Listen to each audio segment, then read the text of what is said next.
The story you are about to hear has some very graphic content. Viewer discretion is, indeed, advised.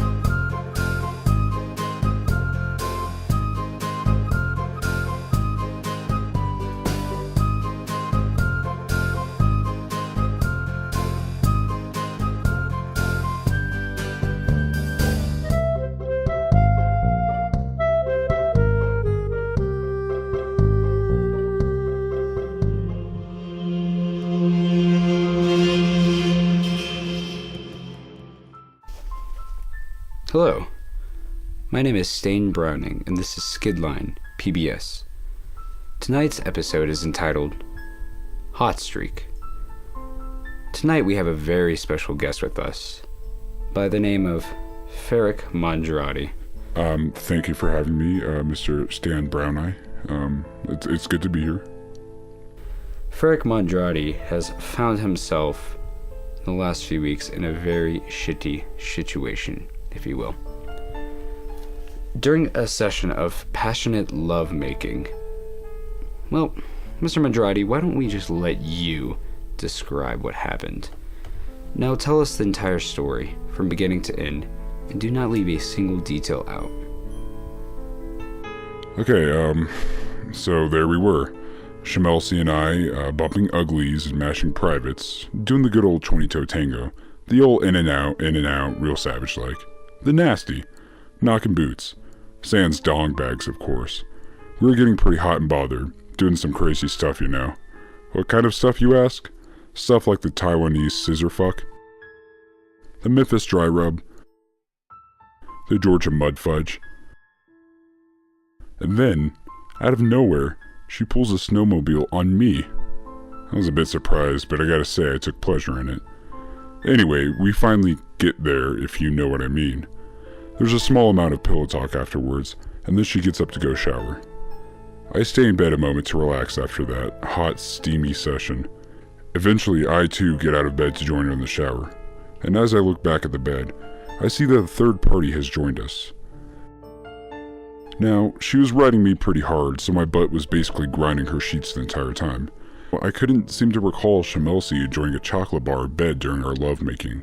I concluded that I, myself, had in fact left a skid mark on her sheets. Time was sparse, and the adrenaline was pumping. I had to do something, anything, to conceal the evidence. So I did the only thing that made sense. I flipped the sheets, pulled her nice down comforter over the skid mark, and told Shamelcy I had to leave. And that's about it, really. So you just left? I mean, what is a guy like me really supposed to do after a situation like that? Shit really just kind of hit the fan next to her bed, and, you know, I'm kind of constipated with emotions inside of me, and I just kind of want to let loose and let them slide out, and I'm just gotta let shit slide, you know? It's one shitty situation after another, and, you know, it really stains the soul, but sometimes you gotta let go of it. Well, how is the situation now with the girlfriend? What is the current state of your relationship like? How has this situation affected your relationship now? Well, I look at our relationship now, and I try to look at it from the outside, but it's just also muddy, you know? It's kind of down in the dumps right now. She's kind of let herself go a little bit. I think that might have had something to do with it, but she's kind of chunky now. But I consider myself kind of loose about that sort of thing. I'm trying to be understanding, but it's just also shitty. Okay, well, I know she did mention something about wanting to get a new bed set a few days later, but I didn't think much of it at the time.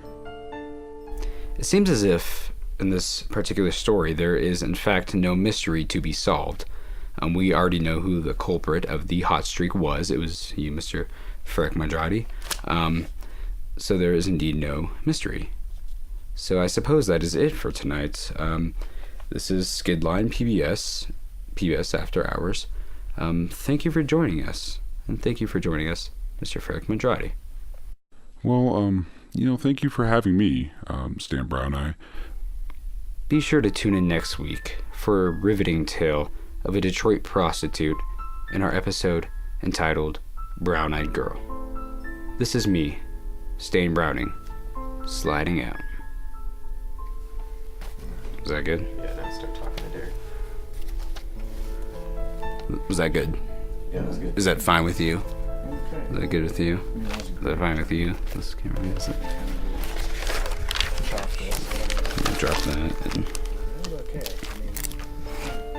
It was okay. That's all it was.